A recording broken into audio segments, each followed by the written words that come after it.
Good morning and afternoon to all of you. Good evening and night to me in Bali, Indonesia.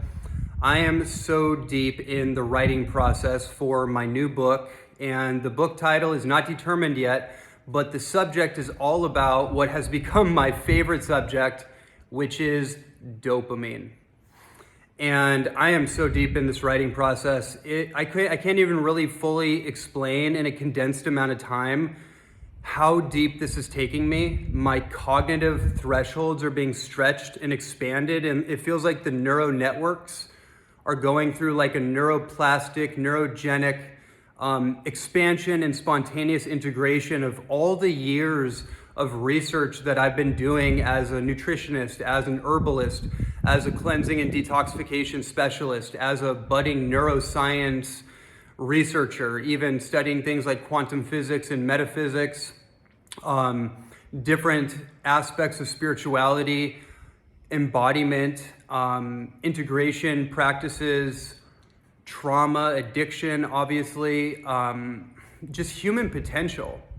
It's really astonishing me right now what's happening. And so, there's a number of things that I could share in this video. I think one of the things that's coming up for me a lot as I'm writing this, and as I'm also going through a dopamine reset process myself and putting myself once again through the updated and upgraded protocols, and every time I go through the dopamine reset, it gets deeper and it lands stronger. Like the foundation has been set every time, and then it's ready. It's like when you're working out in the gym and you get your body really strong, your nerve force, your neuromuscular system, the fast twitch fiber muscles, all that stuff comes online and it gets primed and worked and integrated.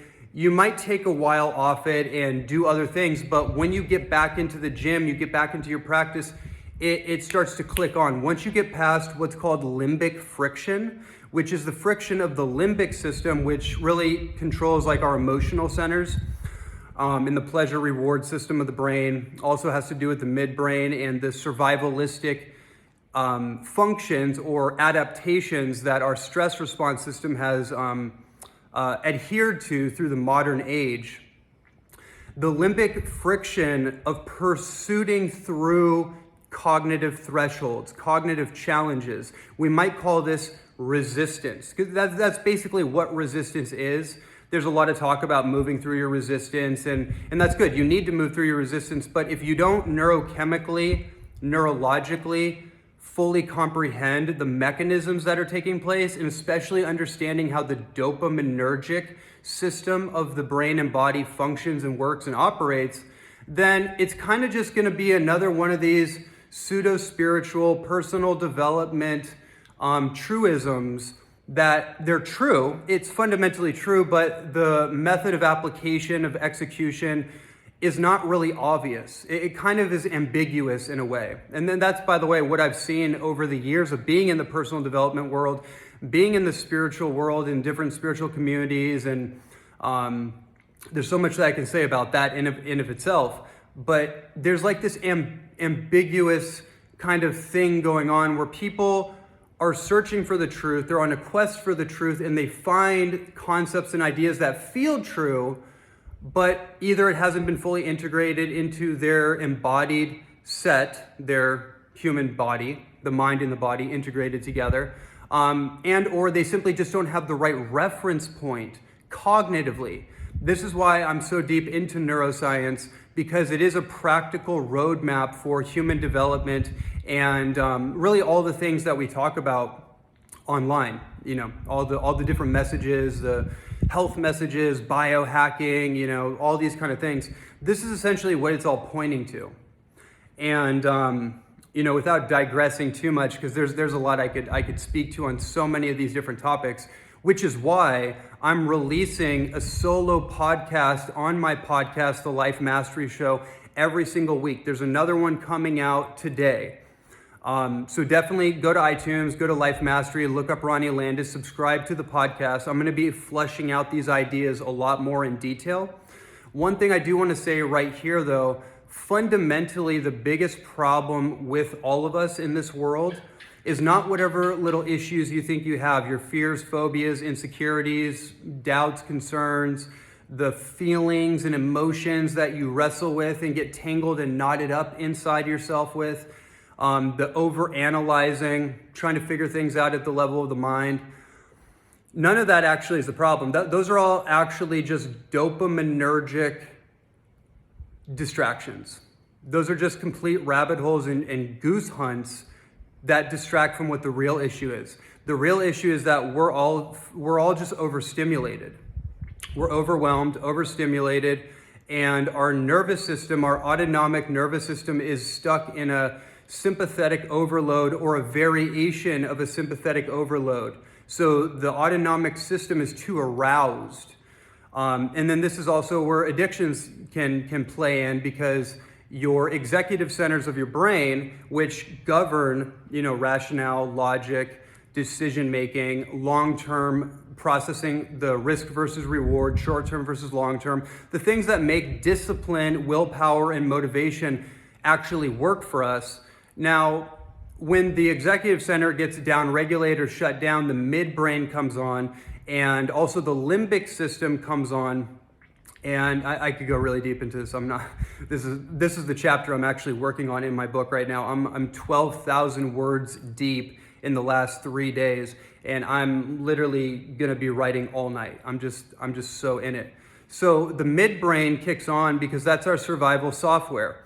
And the midbrain can only think 15 seconds at best beyond the present moment. So when you're really stressed, you have a trauma reaction, you're overwhelmed, you're overstimulated, then what ends up happening is that time collapses, your perception of time collapses, and then it feels like you're never going to get out of this moment, like this is going to be going on forever, or we react and animate certain wound patterns or unintegrated or unprocessed aspects of the shadow, if you want to call it that. Another word for the shadow, more kind of scientifically, would just be, these behavioral responses that are,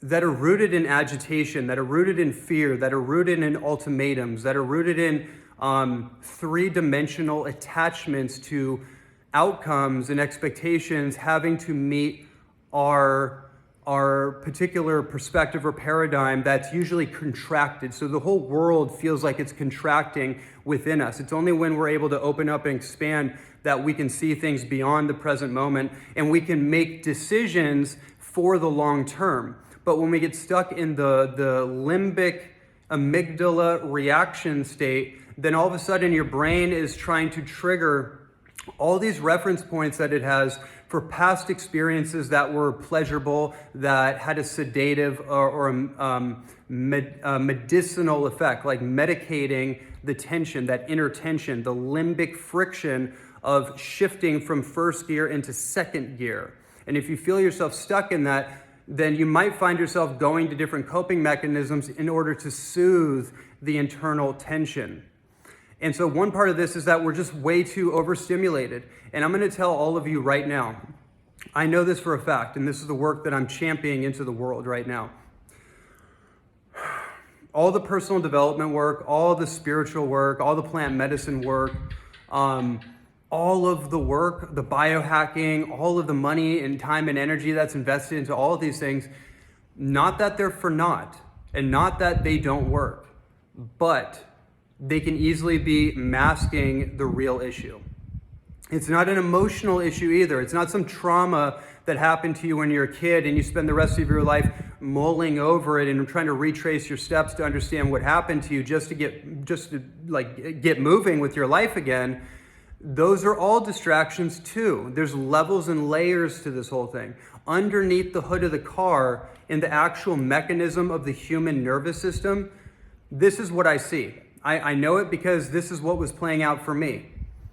Drinking coffee, over caffeinated, drinking too much cacao at different points, not sleeping enough, smoking too much tobacco at different points, getting so aroused in past relationships and getting really activated. So now I'm all up in my feelings and my emotions, and my executive center is not functioning properly. And I need to go get a few good nights of sleep. I need to take a reprieve. I need to get into nature. I need to go do some juicing and just like hydration and cleansing. And I need to work out in the gym. I need to get off the external coping mechanisms, which are actually triggering the overwhelm, creating the substrate for an overwhelmed, distressed inner environment. And then we reach outside of ourselves for coping mechanisms. Marijuana, cannabis is a huge one.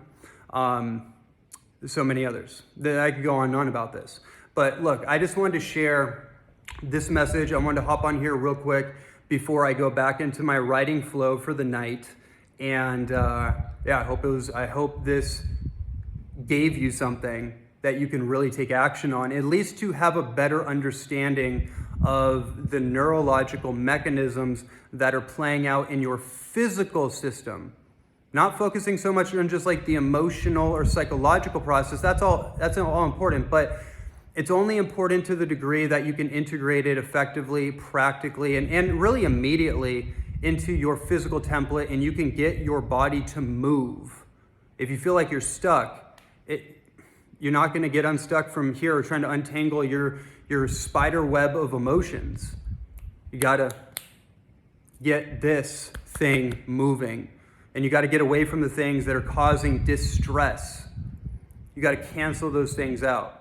And then I promise you, if you don't feel like a happy person, you will start to feel a lot happier, because your neurotransmitters that govern sensations of happiness are going to start to reboot and turn back on for you. You don't have to go down some like mythical quest in order to find the holy grail of personal fulfillment and happiness. It's something that will spontaneously manifest when you are in alignment with your human design. And a lot of that actually just has to do with not being so stimulated all the time. So, all right, everyone. See you on the next video.